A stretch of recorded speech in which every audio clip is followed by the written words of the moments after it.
Hello, friends. Today I will tell you about the 2013 thriller called Escape Plan, Federal Correctional Institution. Bendwater, Colorado. One of the inmates burns pages of the Bible and then draws with soot on the wall. At this time, he is warned about an attack being prepared against him.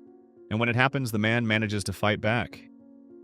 But he is sent to solitary confinement. Walking through the corridors, he carefully observes the guards and notes every detail. The guards' cigarettes, the code lock on the doors, the smoke break times. Back in his cell, he prepares a sticky mass from toilet paper and carefully studies a milk carton. Then he asks the guard about the time. The guard is surprised, but names the exact hour. Then he calls his partner for a smoke break. The inmate counts the seconds of his absence. At this time, a car explodes in the prison parking lot. Panic begins. The surveillance cameras show all inmates in place, but when the guard enters the cell, he does not find his charge there. The firefighters extinguish the burning car. One of them gets into a car that has just arrived, removes the firefighter's suit, and turns out to be the escaped prisoner. The people in the car greet him. Then they drop him off at a roadside payphone. The police immediately notice the man in the orange jumpsuit. Reports of this spread to nearby stations, and many police cars drive up to the booth. But the fugitive remains completely calm and obediently raises his hands. The prison warden is introduced to Ray Breslin, co-owner of an independent security company run by his partner Lester Clark. The Federal Bureau of Prisons hired them to test correctional facilities across the country. Over the past 7 years, he has been in almost every maximum security prison. Ray managed to escape from 14 maximum security prisons and even wrote a book about it. And now he explains where this prison failed. To escape, 3 things are necessary: to know the building plan, to study the guard's routine, and help from outside or inside. Here, the weak spot was solitary confinement. It is super modern, but located next to an unprotected fire garage. To get into solitary, he needed to make enemies.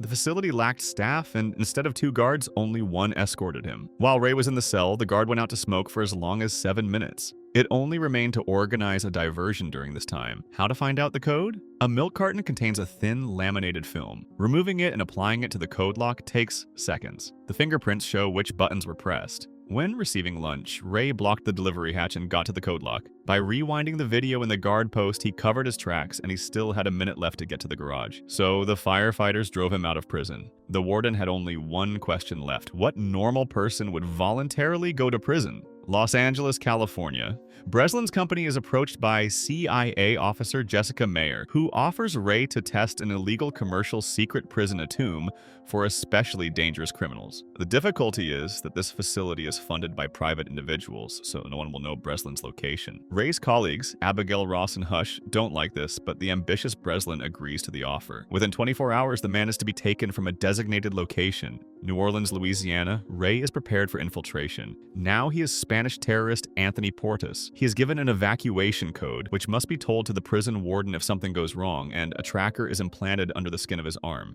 Ray calmly walks outside, but he is knocked out with a taser and thrown into a minibus. Masked men find the tracker, cut it out and destroy it, and inject Ray with some drug. Everything that follows he sees as in delirium. A helicopter, a fight, and a guy being thrown outright in midair. The man comes to in a cell with glass walls.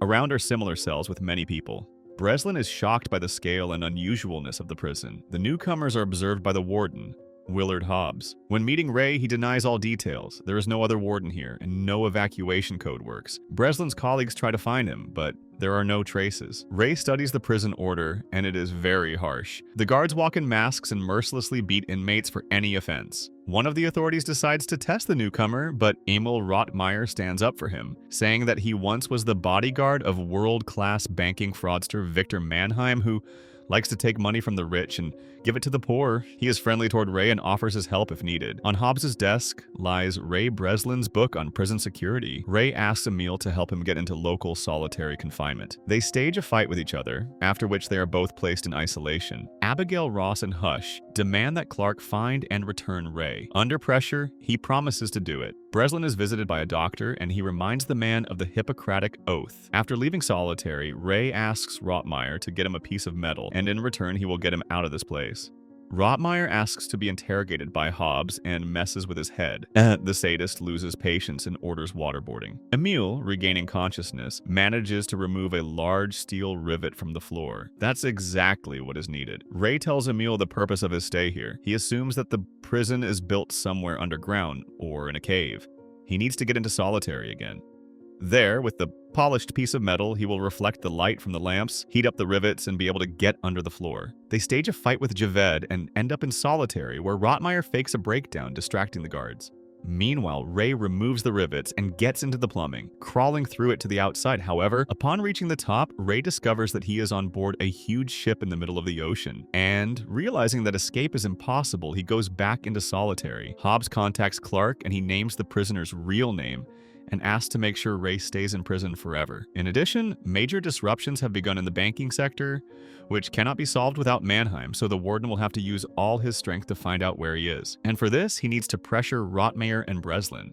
The guards begin to beat Ray and deprive him of sleep. Emil tries in every way to support his comrade.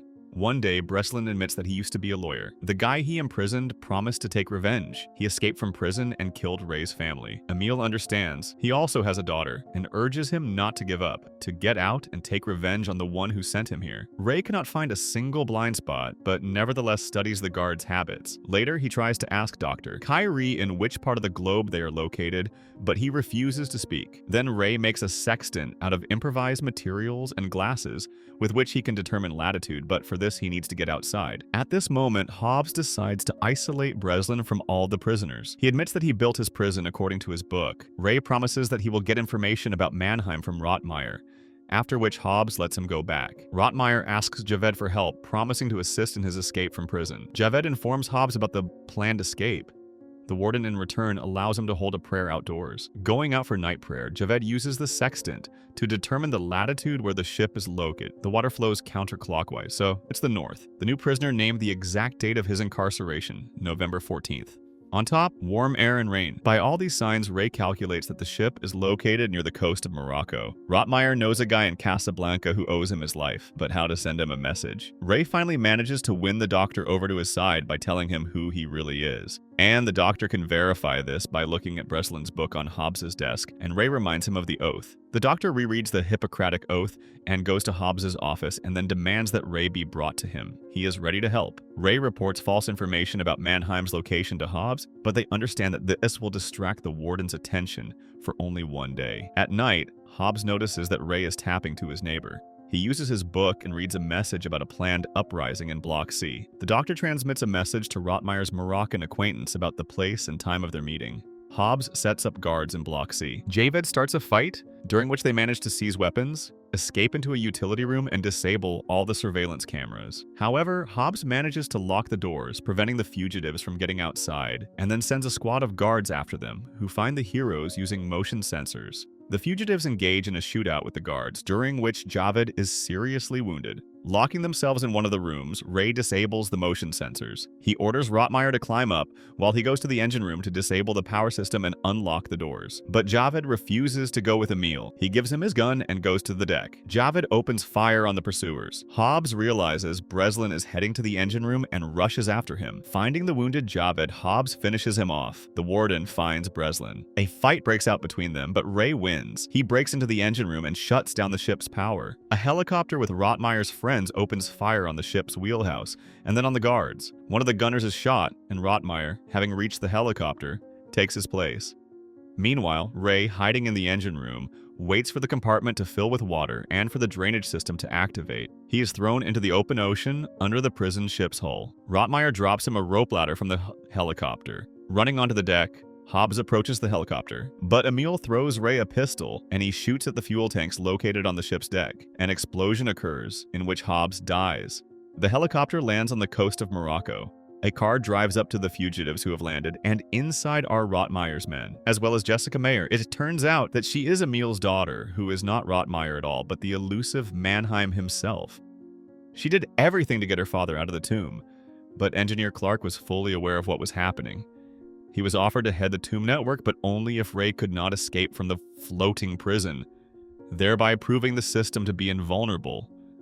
That is why he himself organized Ray's imprisonment in the experimental prison and did everything so that Breslin would never get out. Clark tries to escape, but Hush finds him in Miami. When he comes to, the traitor finds himself in a locked car, which is inside a sealed container on a ship in the middle of the ocean. A film that could not have been imagined in the 80s. For two Hollywood legends, Sylvester Stallone and Arnold Schwarzenegger, to meet on the same set, years had to pass. And it seems it turned out pretty well. Friends, thank you for watching. Write in the comments what you think about this movie, and don't forget, please, to support us with a like and a subscription.